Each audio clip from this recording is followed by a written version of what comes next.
Bismillah ar-Rahman ar-Rahim. Assalamu alaikum. Captain retired Jahanzeb Hashmi Palestine Wala. Out of Pakistan, I'm also known as Solomon Jahanzeb. At your video screen today, again, third consecutive time, with me is a very special person, a very talented man, a very inspiring man, a very prudent man, a very, uh, you know, a very intelligent person, a very die-hard Indian who wants to see India as one and who wants to reunite India. And I hope his wish to reunite India only comes true when it is a reunited Pakistan and that too a Islamic state. So, welcome to Mr. Justice Katju. How are you, sir? And thank you very much for coming in my show again. I'm fine, thank you.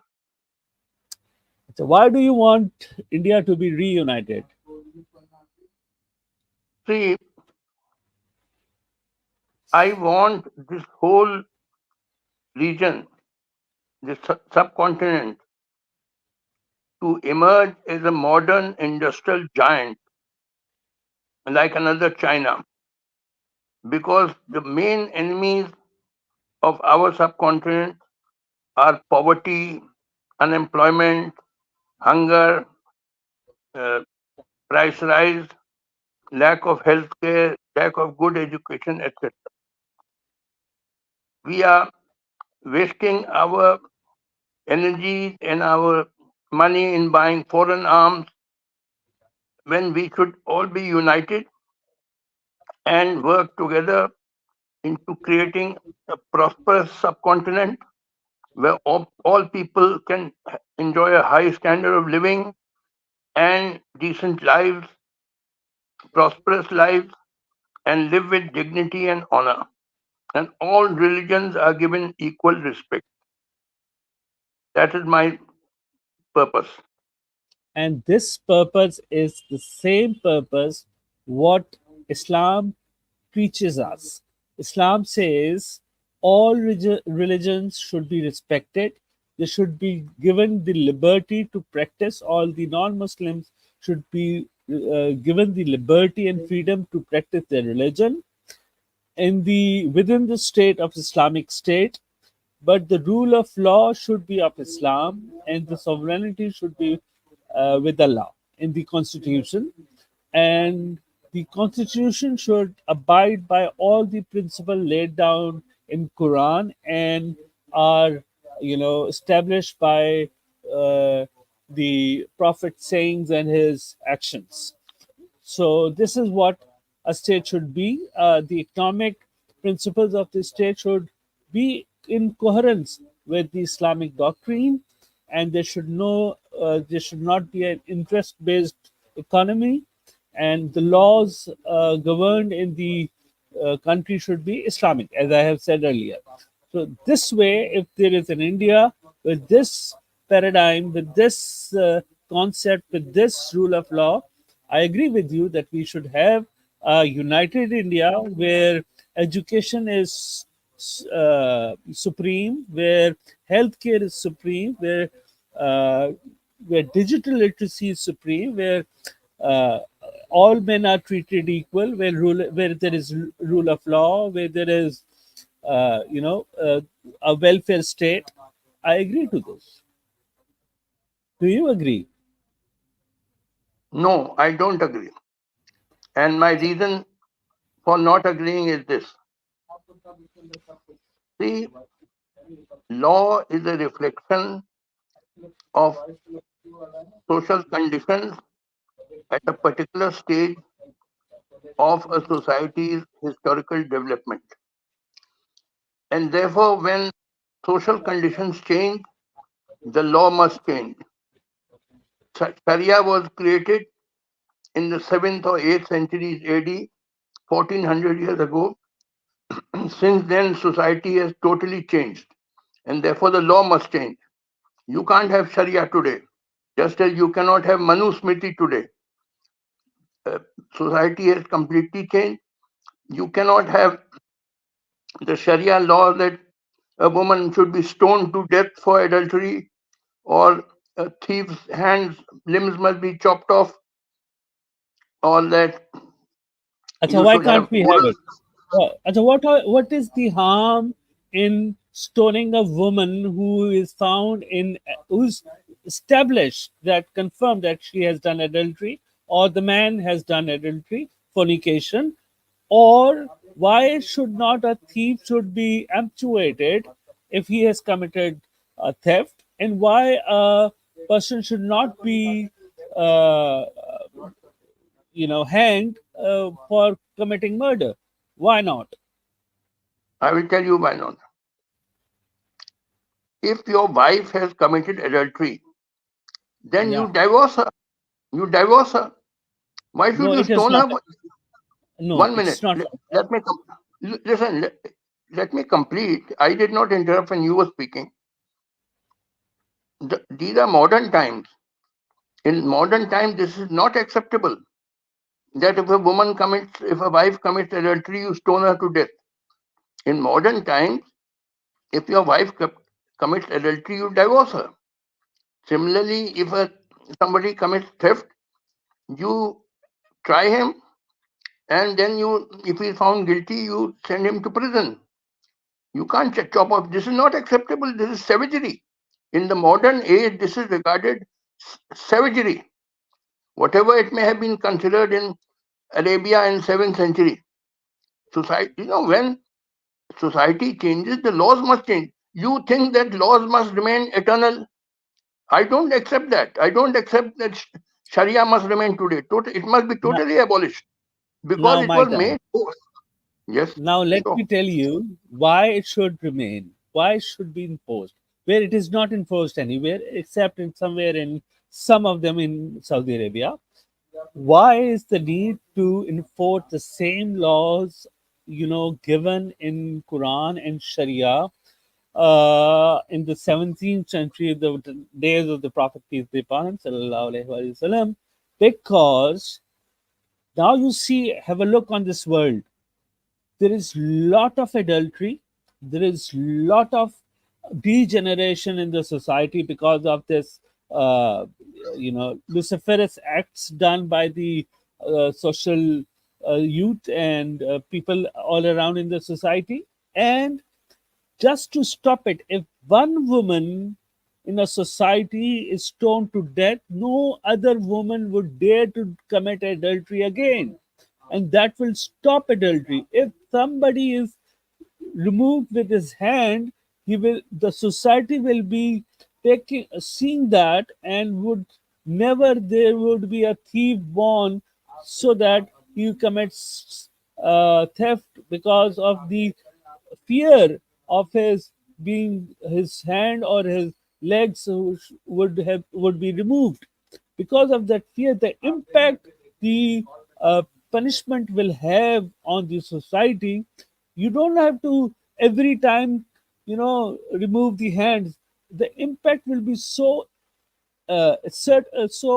powerful that the society will not automatically commit that evil. And this way, you will have a clean, a fair, just, a very, uh, you know, uh, a human society. This is how you implement enforce law, and that would be a very, you can say, balanced society if you implement these laws. well, I'm sorry, I cannot agree. This is totally unacceptable in the modern world that you stone a woman to death for adultery. If she commits adultery, you divorce her. That is the way to deal with it, not by stoning her to death. And so, Similarly, what is adultery? adultery, a married woman having sex relation with some other man. What is the So you impact of that woman? What is that impact on the children of that woman once she's found that she has committed in adultery? The children, how would they perceive that idea, that trauma, that their mother has committed adultery? As I told you, if the wife commits adultery, then the husband can divorce her. You see, It is not only divorce. the husband who is being impacted, it is also the children who are, under that trauma that their mother, the loving mother, has committed adultery with someone else, and has what kind of a social that feeling for a boy or a girl of 7 8 years or 10 years or 12 years, that their loving mother is being going out with someone else and doing, having illicit relations with someone else. What will be that impact? Can you describe that impact on that children? Yes, I will answer. Firstly, you must understand that divorce is granted not just for adultery. Divorce in modern countries is granted for a variety of grounds like cruelty or like inability to uh, live with each other for a variety of reasons. There can be many grounds on which divorce is granted, and in all these grounds, the children do suffer.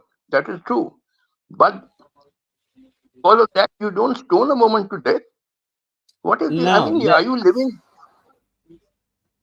I sir, mean, are I'm you sorry to living in say, the modern age or are you living in the Middle Ages a society? You divorce must. in Islam, divorce in Islam is permitted, though it is said that the most uh, abominated action of a human being, a human behavior, is divorce, but it is allowed. There are so many incidences in the Islamic history when there was divorce given, and that very lady married to someone else, and life continued peacefully and happily. But divorce only given on the reason that that woman has committed adultery, gone out with someone else, betrayed her husband, and betrayed her children, betrayed her family, is such a evil sin, heinous sin, that cannot be allowed to remain, to be forgiven. Because if it is allowed to be forgiven by just giving divorce, it will spread in the society so much, like it is being spreading in the European states and the Western states. Uh, and there are so much degenerative uh, uh, elements coming out, popping out in the society just because of this. That these illicit actions are not dealt with, uh, punitive uh, laws. Listen, I have given my point of view. Now let us agree to disagree. We are unable to agree. You So, like no, you like give me Democrats, you give me an answer. I've You argued, give me an answer. I've given my answer. Now you want listen. You have expressed your point of view. I have given my answer that this is not acceptable in the modern age. Now let us leave it at that. We are unable to agree. So sometimes democratic people are unable to agree. So here we are unable to agree. You hold your view. I will hold my view. That this is Okay. savagery. This is the work of stoning a woman to death. Is the work of savages. Whoever does it, it may have been the practice in Arabia in 7th century. Today, whoever does it is a savage. This is my opinion, and I'm entitled to my opinion. So let us leave it Now at that. let's come to uh, chopping off a hand once you do a theft. If somebody who commits stealing or commits theft, his hand or fingers are chopped off, the impact of this uh, punishment, penitence, what kind of an impact on society would it be? Will the society, you know, have that much of courage to commit the same kind of uh, you know violation of law again, because they will know that this uh, fearful punishment, chastisement will be given to them. So there will be much reduced uh, crime in the society just because of that impactful punishment. Don't you agree to this? No, I don't agree. Why? Firstly, I'm answering you. Firstly, I'm not saying that a thief should be let off scot free. He should be tried and, if found guilty, sentenced to the imprisonment which is provided in the penal code. He should be sent to jail. I'm not saying that he should not be punished. Yes, he should be punished, but this punishment of chopping off his limbs is again uh, s- not acceptable in the modern age. This is savagery, and I will still keep on calling it work of savages, just as I call stoning a woman to death the work of savages. So let us again agree to disagree on this. Like Acha, Democrats, one, you hold your opinion, I hold my opinion. acha, now one thing I would like you to please also, you being in the law for, I think for 40 years, for 40 years you must have been practicing law, and you more than that, Well, more than that. am today I am today 78. I uh, joined law classes from 1965 to 67. I completed my law course, then I started practice. So since then, almost 50 years or so, or maybe more, I've been in the legal world. You tell me, sir, you look at the world everywhere where there are, where the people are living in India, in America, in Europe, the societies have lot of uh, the educated societies have lesser of crimes. I agree, but societies like India and Pakistan and the third world countries, and even in New York, where there is the maximum crime in the world, even after sentencing uh, criminals to jail and putting them in prisons, the crime is not exterminating or being abolished. The crime is,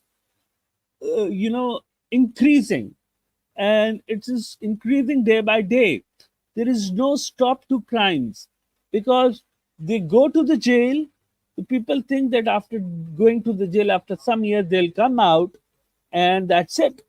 But what if a person is uh, denied of his, devoid of his hand, is released in the society keeps watching him, and he is also working for his family with one hand chopped off and being embarrassed what he has been doing, he has done in as a crime, whatever he committed.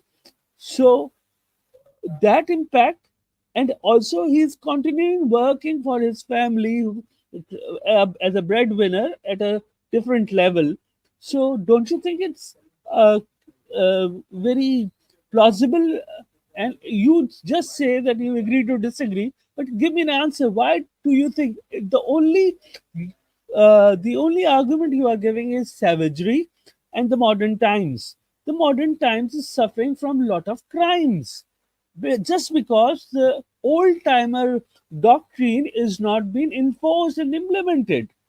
Why to suffer? Because just to say that is this is modern time and it is called savagery. Please, sir, your take. Listen, firstly, you must understand that it is the social system which gives rise to crimes. And if you want to really abolish crimes, it is not by chopping off people's hands. It is by changing the social system. Secondly, A lot of crimes are committed by poor people. If I don't know whether you have read the great novel Les Miserables by Victor No, no, Hugo. no. Oh, well, it's one of the greatest novels ever written, Les Miserables. Please read it. You will get an English translation. Where a poor man, his sister, sister children were starving, and to give them some food, he went somewhere to some shop and he stole just a loaf of bread. And for that, he was kept sent to the galleys. He was for 20 years. He was kept in jail. That is the way. It's such a harsh way. Many crimes are committed by poor people, and many So, people are many crimes like cyber crime, like crime by big businessmen. They go unpunished. So it is not that uh, this chopping of hands is the correct treatment. The correct way is you have to change the social system if you want to put an end to crime. So sir, without that, you will keep. Let us see. As I said, I am expressing my opinion. You are expressing your opinion. I am expressing mine. In the modern world, this is just not acceptable. Chopping off a person's hands. This is just one more thing. Like, but this is what this today's session has been organized to discuss the possibilities of what kind of utopia government we can have to mitigate crime and flourish a welfare state, and that is why we are debating. So for again an argument for that novel, you just said that a poor person has to steal a loaf of bread, and that way he was sentenced to 20 years of jail. But not in Islam, that for stealing a loaf of bread, your hand will be amputated or you will be chopped off. It is not like that. First of all, the court will decide what was the reason the a person committed the crime.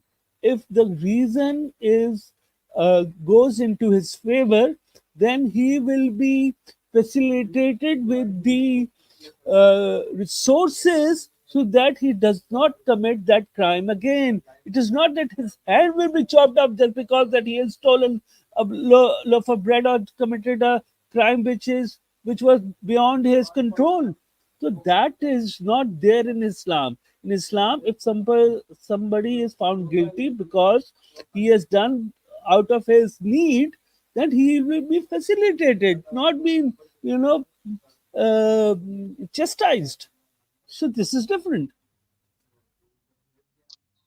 see. I have already told you my opinion that crimes can crimes can be eliminated only when you change the social system.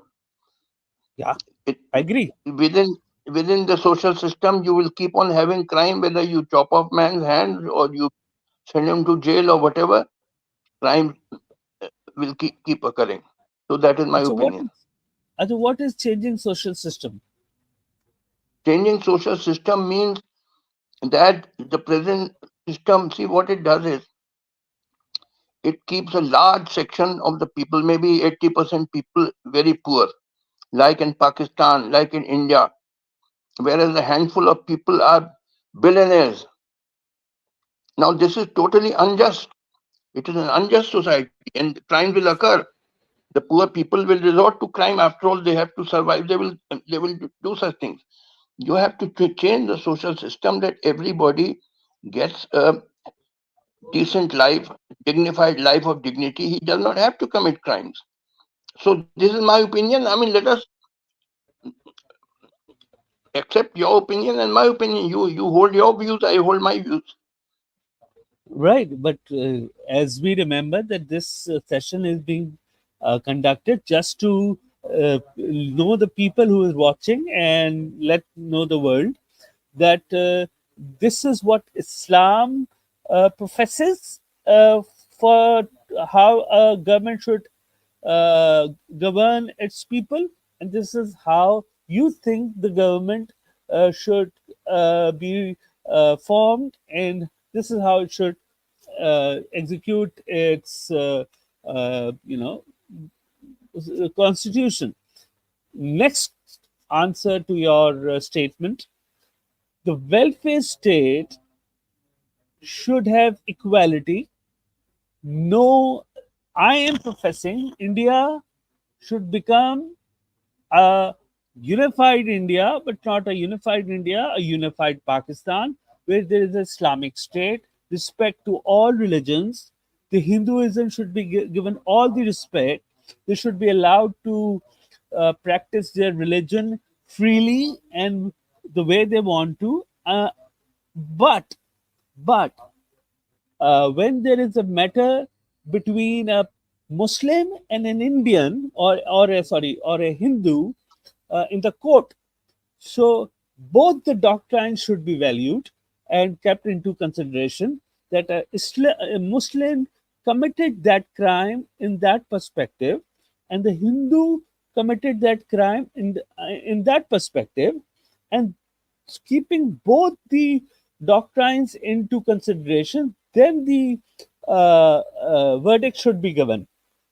This is what the Islamic doctrine says about role of rule of law or role of justice in Islamic form of government. Do you agree with it? No, I don't agree. I don't agree with Islamist doctrine at all. I, there are Why? non-Muslims living. Listen to me. Now, you have spoken. Let me also speak. Or you Yes, complete, then you tell me you have completed, then I will start I off. have, I have completed. Listen, there are non-Muslims living in the world also. For your information, perhaps you think that only Muslims are living in this world. No, there are a lot of people who are Christians, who are Hindus, who are Buddhists. They may have their own systems. What I'm saying is, I believe in a secular state. I'm totally dead against Islamic state. Totally outdated. We must have a secular state. And secularism does not mean that you cannot practice your religion. Secularism means that religion is your private affair. The state will not have any religion.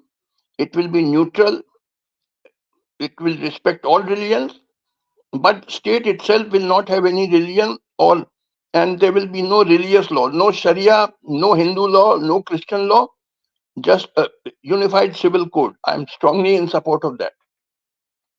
Acha, We listen. must So come into the. for India, a secular state, what will be the foundations, or will be the way, the procedures of financial transactions, economic uh, uh, policy of that government? Will it be based on interest-based economy, or it will not be an interest-based economy in a form of government which you are trying saying that it should be there in the India as a secular state? It should be an interest-based economy. By interest based, you mean that the banks let out give loans on taking interest on that? Do you mean that? Yes. Yes. See, in the modern world, banks give loans and charge interest. You cannot abolish that. All countries have that.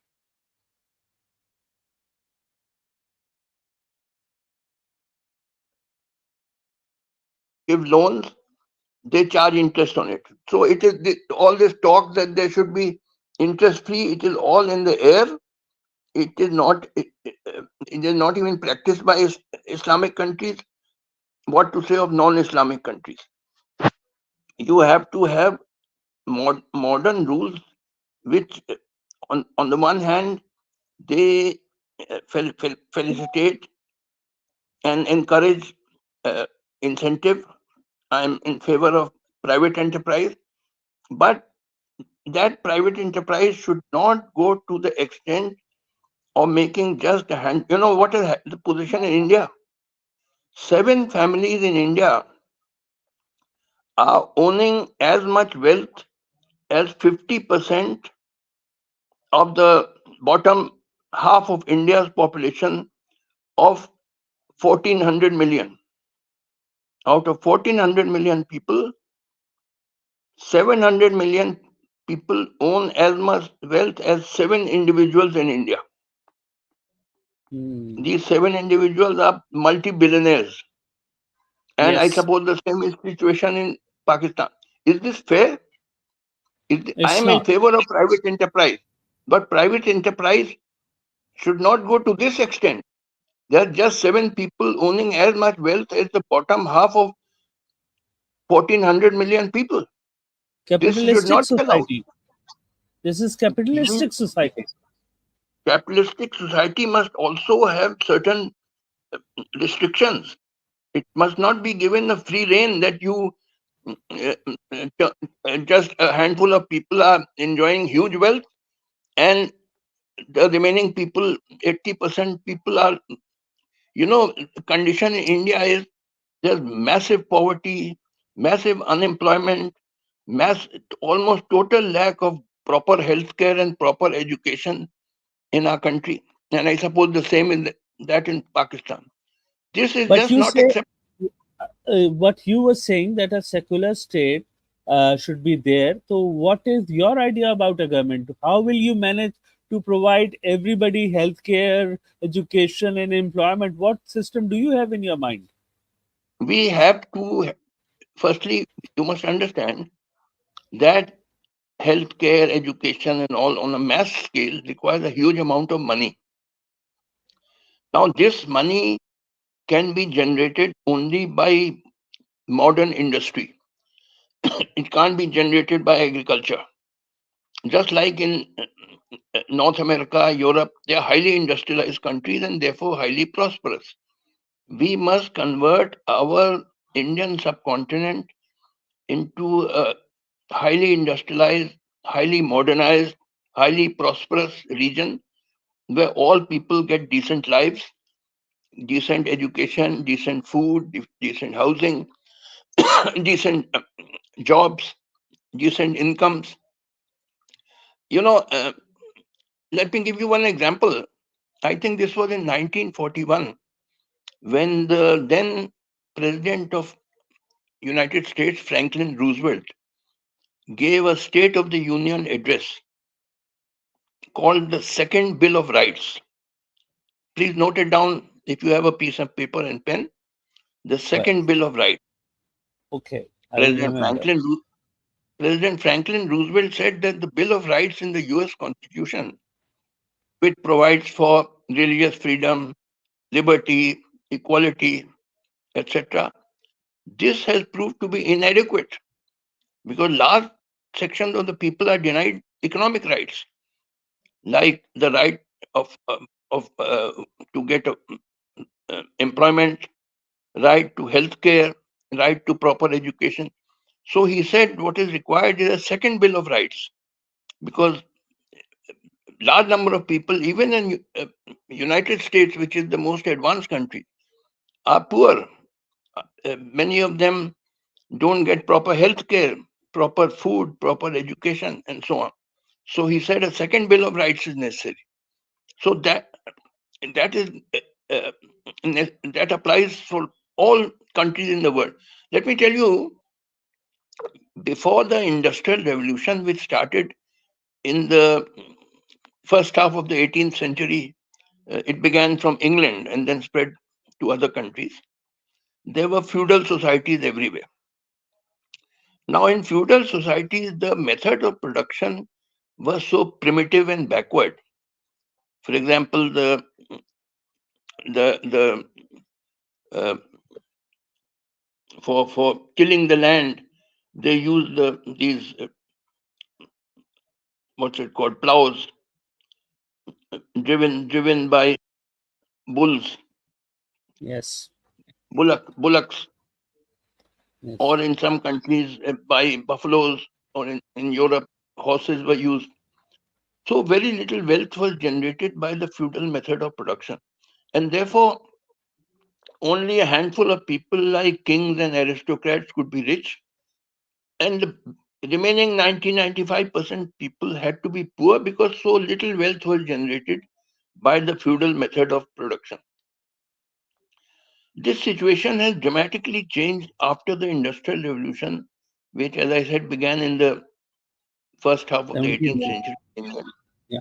Now, Exactly. modern industry is so powerful and so big that enough wealth can be generated to give a decent life to everybody in the world. Now, nobody need be poor. Now, everybody can be given a proper jobs, proper healthcare, proper education, proper housing. Everybody can get a decent life now because so much wealth can be generated by modern industry. We have to transform our region, the Indian subcontinent, which means India, Pakistan, Bangladesh, into a highly industrialized, highly prosperous region like Europe or America. And we have all the potential for doing it. I can tell you, I go to America very often. My children are there. And in Silicon Valley, where I go in California, it is largely manned by Indian and Pakistani IT engineers. And in many American universities, I have found many of the professors in engineering, in science, in mathematics to be from India or Pakistan. So we have a huge pool of technical talent. It is we have There's no shortage of technical talent, and we have huge resources. I mean, India, Pakistan, if all we get united, it's almost a continent. We have all the natural resources. So that is we have all that is required to transform our country in 20 years into another USA or Europe. But because of the wrong policies of our leaders, we are still poor. It started from the partition of India, which was on the basis of two nation theory, which I believe to be totally bogus. That Hindus and No, no, no, no, no, no. Please, you've been talking since long. Sorry to interrupt you. It is two nation theory is not bogus. It is very much sane because, as I told you, being a Muslim state, we need to have sovereignty lies with Allah, which is the Islamic Republic of Pakistan has its constitution, and on that basis, we run a country where the Islam doctrine is the supreme authority. So, in keeping that in view, the existence of Pakistan is very much legitimate and very much plausible. Now you continue. see, firstly, I don't believe in Allah. I'm an atheist. I don't believe in any such thing called God or Bhagwan or Allah. I don't believe in it. It is all superstition. But you are entitled to your opinion. Secondly, in a secular state, it is not that religion will be forbidden. You go ahead, you go to masjid, you go to mandir, you go to church, gurdwara, practice your religion freely. All secularism means is that the state will have no religion, which means separation of state and church. That is the concept of secularism. That you practice your religion, free or free, but state will have nothing to do with it. You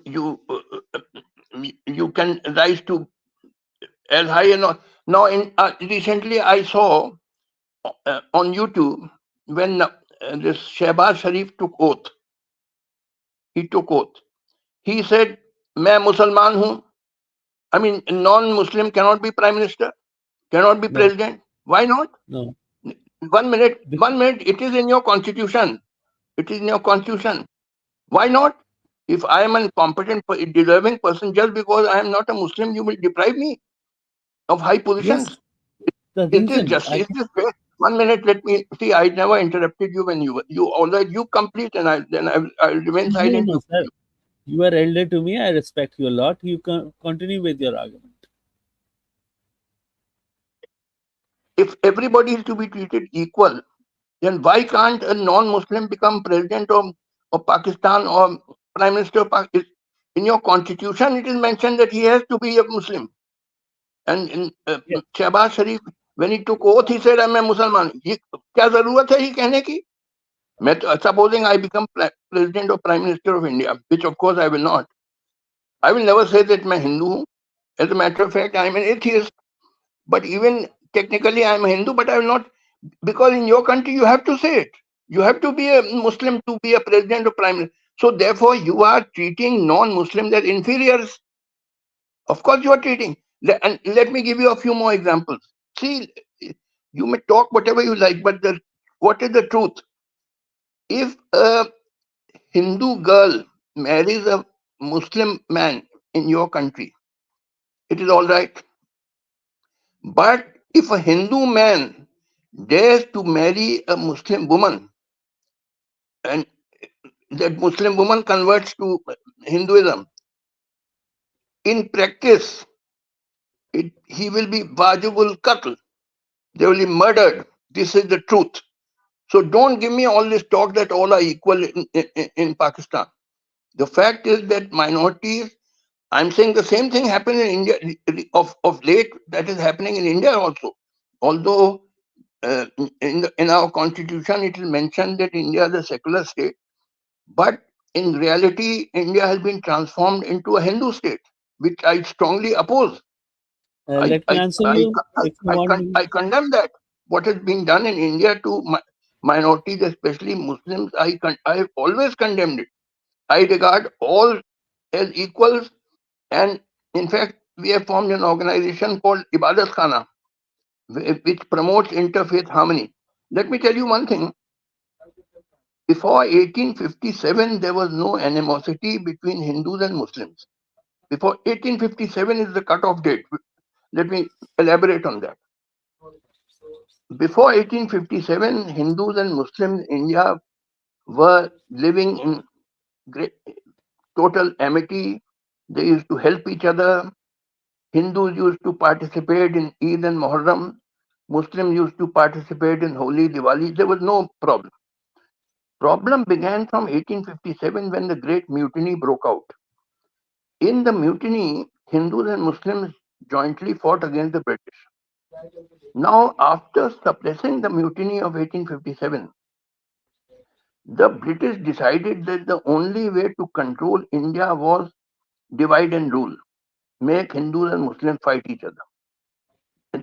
If you go on Google and you type history in the service of imperialism, you will get a that is part of a speech delivered by Professor B.N. Pandey, who was a professor of history in Allahabad University and later became governor of Odisha. In that speech, he has given references, the dates of letters coming from London, from the Secretary of State for India to the Viceroy in India, that you must make Hindus and Muslims fight each other. You please see that extract of a speech. On Google, you type history in the service of imperialism. All communal problem begins from 1857. The British collector would secretly call the Hindu Panditji in the night, give him money, and say to him that from tomorrow start speaking out against Muslims. And similarly, in the night, he would call the Muslim Maulana, give him money, and tell him that from tomorrow start speaking against Hindus. Now, this carried on year after year, decade after decade. Uh, then agent provocateurs were hired. Agent provocateur means kiraya ka tattu. That somebody who was hired by the British, he would cut off a cow and throw the carcass into the Hindu temple in the night, and on the wall write Allahu Akbar, so that when Muslims in the morning saw that, they would think that all Muslims are mischievous people. Or cut off a pig, throw the carcass into a mosque, and write on the wall of the mosque, uh, Jai Shri Ram or something like that, so that when Muslims would see it, they would think all Hindus are mischievous people. People are very gullible. They can easily be misled. The things were done. Then in 1909, the Minto Mauler reforms came, which provided for separate electorates, that Hindus can only vote for Hindu candidate, Muslims only for Muslim candidate. Again, part of the divide and rule policy. Then you see, earlier Urdu was the common language of Hindus, Muslims, Sikh, all of us. My father, grandfather only knew Urdu. Prime Minister Manmohan Singh told me who was the former prime minister, that he writes all his speeches in Urdu. It was not the language of Muslims alone. But then this propaganda was done that Hindi is the language of Hindus and Urdu is the language of Muslims. Again, part of divide and rule policy. So all this poison was injected into our society to make us hate each other artificially by the British policy of divide and rule. And ultimately, the Britishers divided India. I mean, pardon me for disagreeing with you. It was the British who were behind the partition of India, and their main agents were Gandhi and Jinnah. These two people were the main agents of the British in the partition of India, which was totally fraudulent, a British swindle to befool us so that the British realized that they cannot continue in India because after the Second World War, everywhere nationalist movements had started. So the British realized that they will have to leave India as their colony. But they decided that before leaving, they must partition India so that Hindus and Muslims keep fighting even after they leave. And this was a typical technique of the British, that when they would leave a colony, they would first partition it on religious grounds. For example, Ireland is a country, it's just next to England. Now, Irish independence movement started. So what the British did before giving independence, they partitioned Ireland. North Ireland was Protestant, South Ireland is Catholic. Similarly, in Cyprus, Cyprus was under British. When they left it, they kept North Cyprus as Turkish, South Cyprus as Greek. Greeks are Christians, Turks are Muslims. So again, so that they should keep fighting each other. Or Palestine, this creation of Israel, this was again a big fraud. It was really done for securing the oil supplies to the Western world because a lot of oil was discovered there, which was needed by Western industry.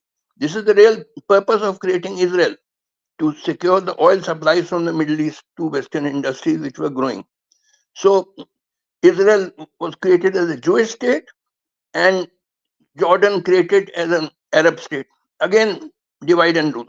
So this was a typical British technique, and our Indian subcontinent was also in part of that technique. That before leaving a country, you partition it on religious basis so that even after they leave, Hindus and Muslims must keep fighting each other and thereby make each other weak. Huge resources we spend on buying foreign arms. The money which should be spent on the welfare of our people, we waste in our all. Now, for example, let me tell you, in fact, even after 1947, for quite some time, there was a lot of trade between India and Pakistan. Things which we needed, you would send to us, and things which you needed, we would send to you. There was a lot of trade and going through the border. Today, the position is that that trade has been reduced to a trickle. You can't send goods from each other's country over the border. There's hardly maybe 3 or 4% trade which takes place between India and Pakistan. And that also, for India to send goods to Pakistan, we have to first send it to Dubai or Abu Dhabi or somewhere, and from there it can come to Pakistan. It can't come directly over the border. And similarly, when you uh, send goods to India, it can't come directly. It has to go to Dubai or Abu Dhabi or so, and then it can come to India. Now look at the uh, huge amount of transportation costs and waste of time. But this is the situation. I mean, the trade has almost been stopped. Now, is it not harming both the countries? In fact, see, let me express my opinion. You may disagree with me. We are one country. We share the same culture. We were one for 500 years from the time of Mughal Emperor Akbar. We look like each other. Hindustani में बात करते हैं. Large parts of our subcontinent, we know a common language. We are actually one country. Yet this was all a big fraud. You are entitled to your opinion. I am entitled to mine. But I am confident that we will reunite, but under a secular government. Presently, India does not have a secular government, so No, it not a can't. secular government. So, Because it, sorry. we are, continue if you have to say something more. Please go I continue. just I'm almost completed that we are one country and we are bound to reunite. But reunification will take time. It can't be done overnight because the poison which has been injected into our society cannot be removed easily because it has been done from 1857. It will take time, but it is bound to happen. We are bound to reunite, just like West and East Germany reunited after 45 years partition. But it will take time. However, this is inevitable, and this alone can help us become a prosperous nation because we are wasting all our time and money in fighting each other. Thank you. Yes, I've completed. Thank you very much, sir. I respect your views, but they are totally 180 degrees different from what I, have as an opinion about the uh, concept of governments and the existence of India and Pakistan. I really want that Pakistan should be able to extend its border until Calcutta and Mumbai and whatever your Bay of Bengal and all that, with the Islamic form of government where the Hindus are kept very uh, peacefully, and they should be allowed to have their religion. They should be allowed to do whatever they want to do, what they are doing right now in India. They want economically and culturally and morally, whatever they're doing as a society they're living, they should continue living the same manner.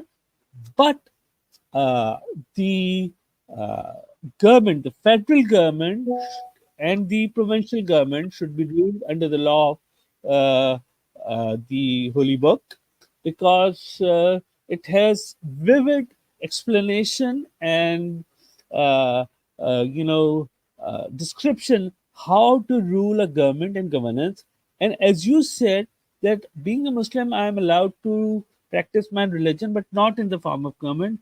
It is my duty, being a Muslim, if I'm not living in a place where there is an Islamic form of government over my uh, rule as a rule, then it is my duty to struggle to bring to create one and to get one, get an Islamic form of government under wherever I'm living. It is my duty. So I cannot live just like that. That being a Muslim, I'm living like that. Though all the Muslims all over the world have forgotten this essential part of their religion, and they believe that by just observing the rituals, they qualify to get the paradise. It is not like that. To earn the paradise, you have also to struggle to, you know, to uh, uh, establish Islamic form of government. This is my duty. And now the existing uh, the way we are living in Pakistan, unfortunately, this is not Islamic government. We have an interest-based economy, and there are few laws which may not you know coherent with Islamic laws, but this is like that, and I'm against that. And I really hope there are Islamic uh, driven political parties in Pakistan with their manifests that if are given the mandate, they will enforce the Islamic laws. So this is my take. Well, as I said, that like Democrats, we shall agree to disagree. I Yes, mean, agree I to respect disagree. you. I respect I you. respect you. You are entitled to your opinion just as I am entitled to mine. So, but it's good that we have had a conversation.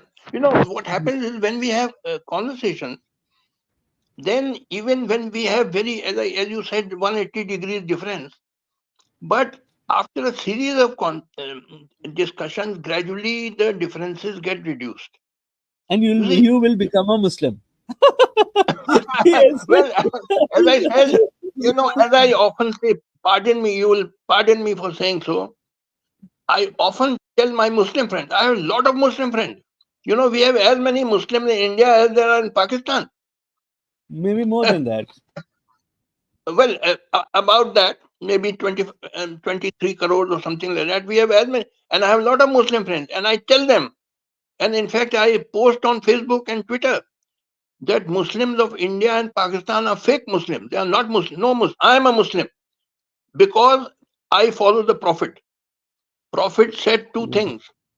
Firstly, he said all men are equal. There's no upper Yes. caste and no lower caste. But So I know about India at least, and I know it is also, you may keep on saying anything, but the truth is that you are divided on caste lines. There are Ashrafs, the superior Muslim, Sayyid, Sheikh, Pathan, Mughal. Then there are intermediate caste, Ansari, Qureshi, Siddiqui. And then there are low caste, Lal Begi, Dhobi, God knows, the Dalit converts. So you follow the caste system, and I tell them, my Muslim friends, and I post on Facebook and Twitter that I am a real Muslim. I follow the Prophet. I respect the to Prophet. become a real Muslim, you have to accept the uh, existence of the only Lord of the world, the only sustainer who has not begotten, nor he begets, and no one is equal to him. He is the supreme authority, and he is the creator of the entire universe, and every he's omnipotent, omniscient, and omnipresent, all powerful, all knowing, and present everywhere, able to do all things, and owner of the entire universes. He is there, the only one and only Almighty Allah and all merciful Allah. So this you have to believe, and believe that the Prophet, peace be upon him, Muhammad sallallahu alaihi wasallam, is the last prophet and his last messenger. This Where was particular Allah when 6 million Jews were sent to gas chambers? Why did not Allah stop that? If okay, Allah is I all give you the merciful, answer. I give you if the Allah, answer. I give you the answer. Allah is the creator of the entire universe. Nothing can happen without his permission. And there are times when an infant dies, and there's a time when people of a person of 100 above 100 age does not die. It is all his universe, his design. He has designed it like that. And on the day of judgment, when everybody will be brought in front of him, and the he will be the day of recompense, day of reckoning. Every soul will have his due portion. Everybody will be asked what he did in the when he was alive, when he was given the taste of life, and there they will recompense will be given. Now, why the Jews were killed by the Hitler? It is not only Hitler. There had been wars since Cain and Abel, since Adam al Islam, the first man on earth. There had been wars. It is nature.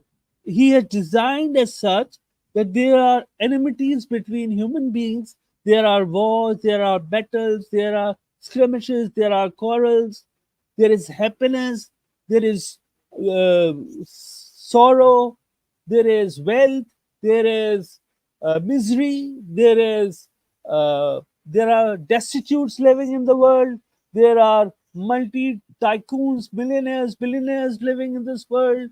This total world is a matter of complexity. But the most incomprehensible thing about this world is that it is comprehensible. And comprehensible just because if you read in between the lines of the doctrine of the book, you understand, comprehend what is it happening. And the book starts Alif Lam Mim, the mystic letters, nobody knew the meaning. This is the scripture whereof there is no doubt, guidance for those who ward evil. It is not the guidance for those who do not ward evil. Those, and what is evil? The evil is not accepting the Lord of the worlds to be the only supreme being, and no, not to ascribing partner with him. Those who ward evil spend of that what we have bestowed upon them. So, believing in him and understanding him and reading the book, the Holy Quran, and understanding it by first of all purifying yourself and read in between the lines. He says in the book, confound truth not with falsehood, nor conceal it knowingly. So in Islam, it is said that do not mix truth and dishonesty, or mix it, or do not conceal the truth. But what is practiced by the Muslims, being the worst of nations these days, they tell lies. They are not honest nation. That is why they are being condemned, and they are being, you know, uh, they are being maltreated everywhere in the world, and their their behavior, they are being uh, degraded everywhere because they're not practicing Islam. So God Almighty was there when the Hitler was crucifying and was killing and massacring and genociding the Jews in Germany. He was there, but Hitler has to give the answer. The Nazis have to give the answer, and those Jews will also have to give the answer. Everybody has different way of leaving this world. Somebody dies of burning. If you are a Hindu, your cremation will be done. You will be burned to death, and there will be somebody will be sent in the grave, and somebody who will fly, who will be dead in an accident. This is world. Everywhere some different things happen. This is human being. This is the complex world. So I hope I have satisfied you. No, not at all. Now let me answer, but Yeah. without interruption. Yes. Firstly, if Allah is all powerful and merciful, why did He not save the Jews from being sent to gas chamber? Jews who were innocent, who had not done anything, any harm to anybody, just because they were Jews, the Nazis sent them to gas chamber. Why did not Allah prevent it? This shows there is no such thing as Allah. Secondly, if you read the great novel of the Russian writer Dostoevsky called The Brothers Karamazov, you please read that novel, a very great novel, The Brothers Karamazov by Dostoevsky. In that, one of the characters said that if there is God, then why do children suffer? There are hundreds of millions of children who are poor, who are hungry, who are shivering in the cold. Why does not God give them a home, give them food, give them clothing? If God is all merciful, why does He not have mercy on those children who have done no harm to anybody? Small children who are suffering, who are hungry, who don't have health care, who don't have proper education, who are many of them are homeless. Why does not God come to their aid? This proves there is no such thing as God. I mean, No. this is my Now. opinion, and listen. If you go and read, uh, if you go on Google, just type Katju, religion and science. There is a blog I've written, and I have given my reasons why I don't believe in God. I believe in science. I don't believe in religion. No, I regard all religions as superstition and false. The truth lies in science, but science is not final. It is constantly developing. So uh, I've expressed my opinion there. Just go on Google, type Katju, religion and science. You will get all my reasons why I am an atheist. So I'm sorry, but I don't believe in God or Bhagwan or Allah. Whether Hindus believe, Muslim believe, Christians, they are entitled to. I'm a strong supporter of religious freedom. By the way, just because I don't believe in God does not mean I want to prohibit others from believing in God. Rather, I am a strong supporter of religious freedom. Everybody should have freedom to believe what he or she wants to believe in. So I support religious freedom, but personally, I don't believe in God. This is my And opinion. how did this universe came into being? Sorry, How this universe came into being? I've answered that Who in is my article. Just who is go on providing Google. who is I'm answering providing you. sustenance to you? Arey bhai, I'm answering you. You listen to me. If you go on Google, type Kaju Religion and Science. I have answered this. This is known. What you are saying is known as the theory of creationism. That there is a creator who created this universe. And I have given the reply to this because I believe in evolution, not creation. I'm against. I believe creationism theory is all false, and the truth is that things are evolving. It, the only reality is matter. Now people ask, where did matter come from? The answer is matter came from matter. It was never created, but it keeps changing. It is in motion. It is not stagnant. For example, human beings, we evolved earlier from the apes, and before that from uh, earlier forms of living beings. So there was evolution. I don't regard creationism as a true theory. There is no creator.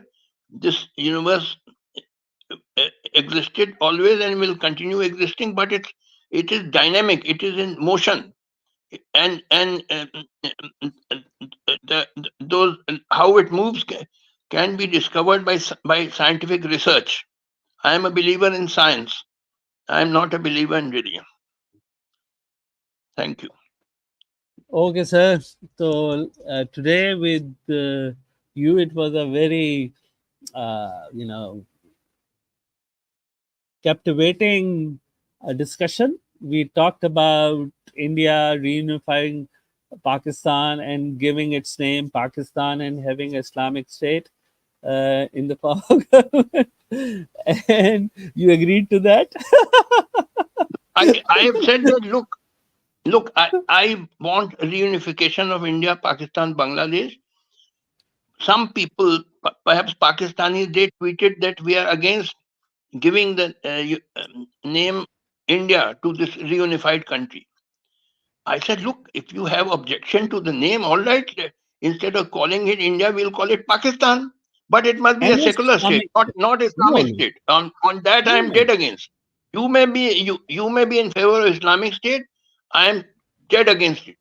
It must be secular state and led by modern-minded leaders who uh, respect all religions, who want to take the country forward, who are determined to create a social order where all people of our region get a high standard of living and decent lives. Uh, This is a modern leader in Islam is supposed to be just, supposed to be visionary, supposed to be, socially and ethically sound and morally sound and a balanced personality, and who is like determined to bring evolution of science and becoming and making the state into a welfare state. Islamic leader is supposed to do all this. And once you, I must just tell you, sir, one day your dream will come true. It will be a reunified country with Pakistan as its name and a Islamic form of government. And you will really, and you will become Muslim, and you will become Muslim, and you will be praying in the mosque, and you will be saying, "Thanks, Almighty Allah, for giving me the guidance and making me a Muslim, and giving me the enlightenment." And I'm so blessed to have Captain Jahandev Hatmi Palestine Wala as a friend. Thank you very much, sir, for today. I hold the Prophet in very high respect. Because He is. Prophet, Prophet and Islam, why it spread from Spain to Indonesia, Yes. large parts of the world. Why did Islam spread? It Yes. spread because of the great message of equality. It treated Yeah. all as equal. Like, Yeah. for example, in our own Hindu society, we had caste system which treated Dalits very badly. So Islam gave social emancipation to the depressed sections of society. And that is why it spread. Some people say that Islam was spread at the point of the sword. I said, no, that is not correct. Maybe hardly 2-3% or 5% people may have been forcibly converted, but 95% voluntarily became Muslims because it gave them social emancipation. There were no Exactly. Arab armies which reached Indonesia. Why did 95% Indonesians became Muslims? There was no sword there. No Arab armies reached Indonesia. It was because of the great message of equality. And that is why I always praise Islam. Although I am an atheist, by the way, allow me that.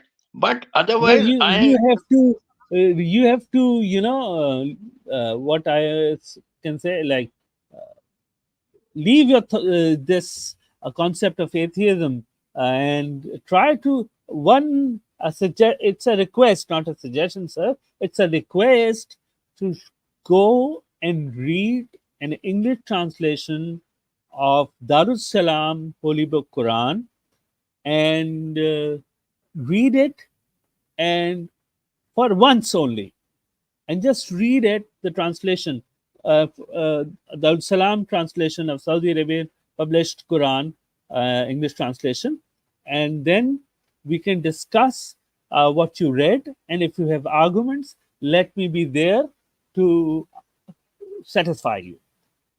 okay, agreed. Agreed? Oh, great. Agreed means agreed that I will read it. Read it. And when will you start reading it? No, no, I read some parts I have read, but I will read more because you want me to read more. I'll read more. Some parts, of course, from time to time I have read, but not the whole of it. You start from the beginning. Okay. Thank you very much, sir, for a very nice session.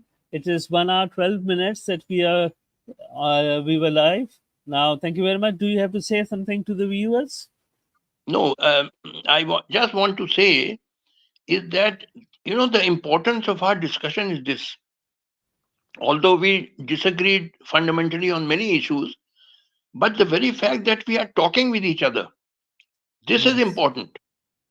We Yes. by dialogues, gradually differences keep getting reduced.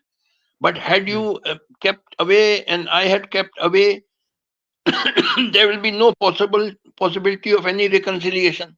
So the importance of our discussion in this debate or interview, whatever you call it, is that we presented our points of view. We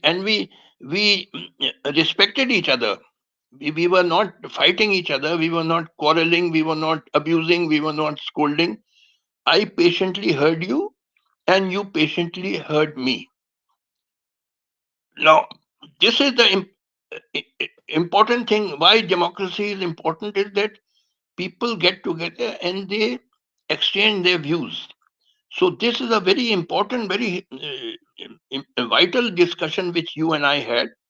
Both of us strongly holding our views. Nothing wrong in that, but not fighting each other, respecting each other, but presenting our different points of view.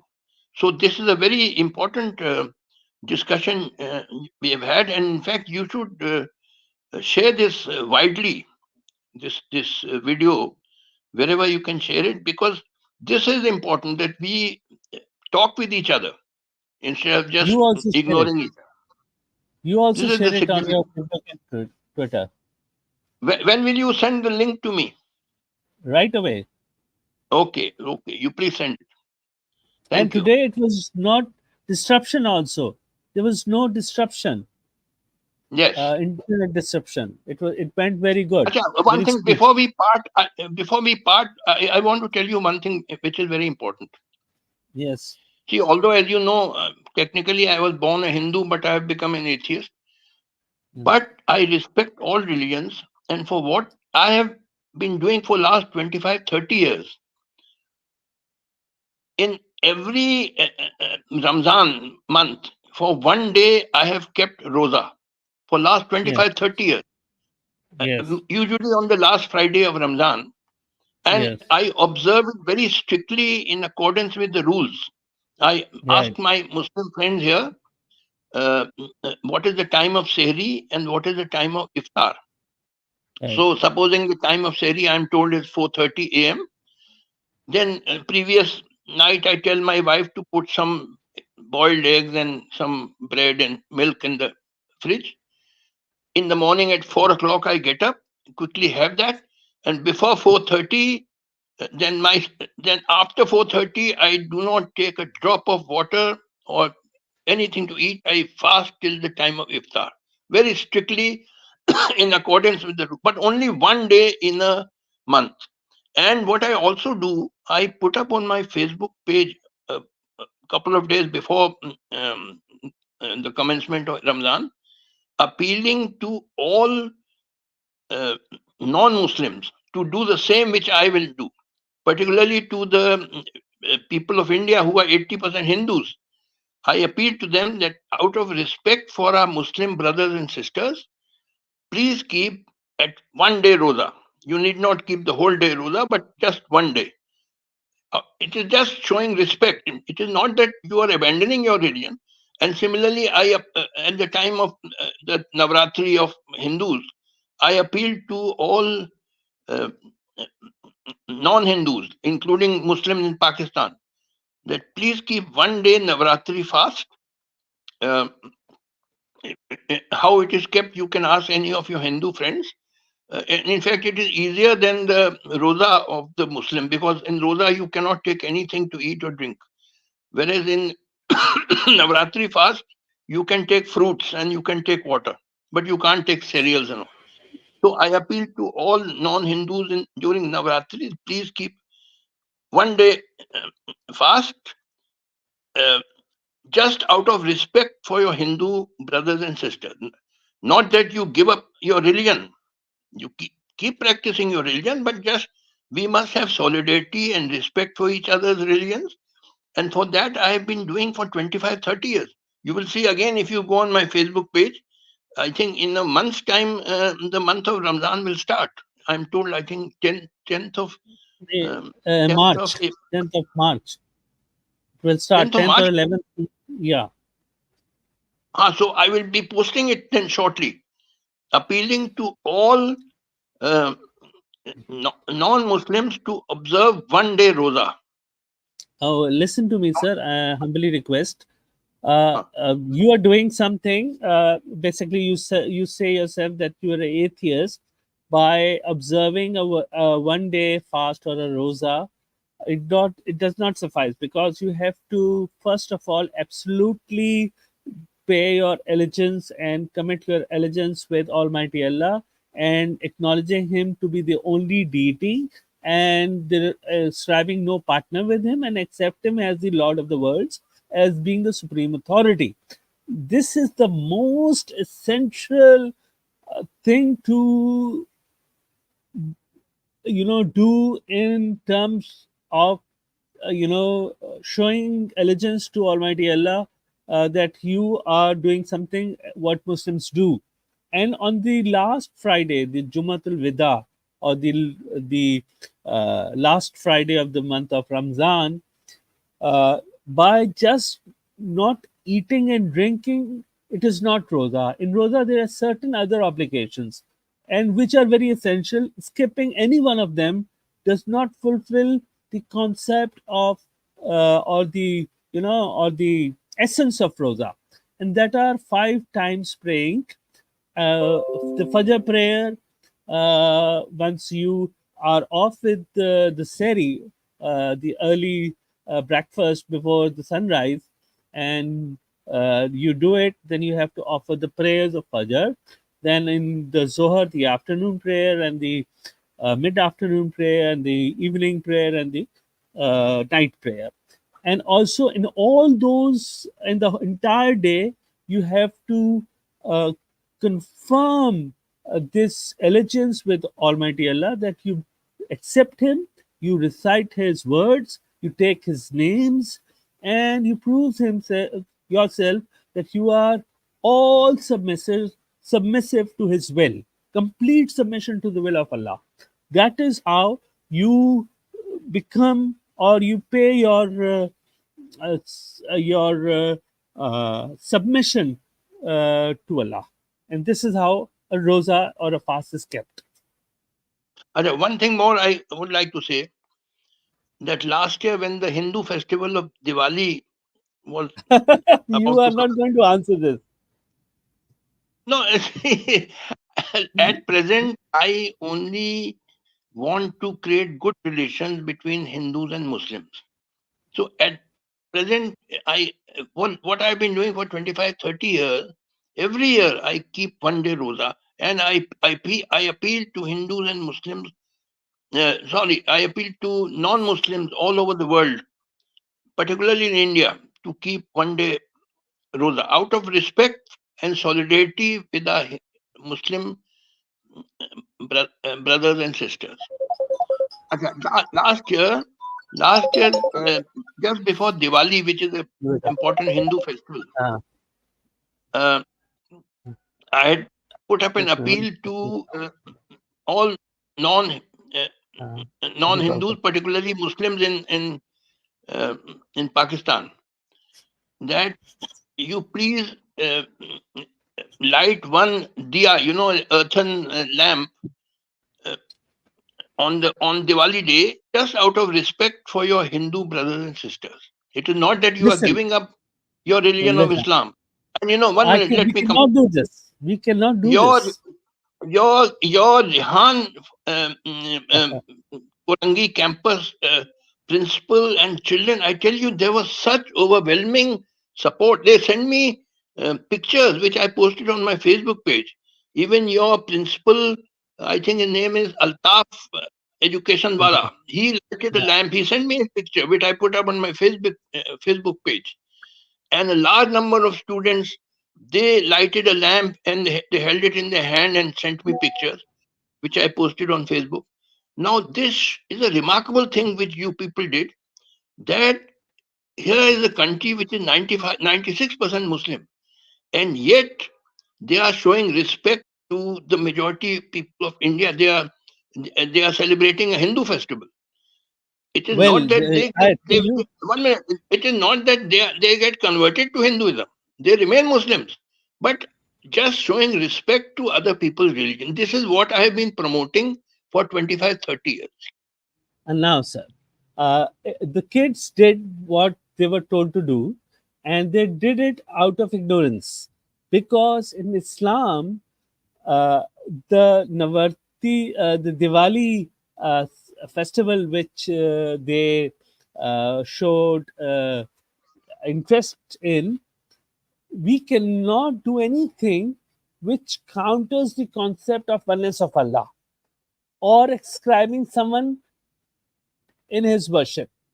So, if we do something which is against this argument that He's only the only deity, we do not remain a Muslim, right? Are you listening, sir? Sir, are you listening? Sir, are you listening? I think he's left.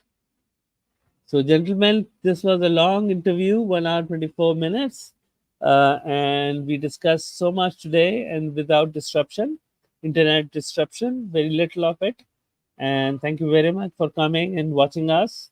Thank you. Okay, Allah Hafiz.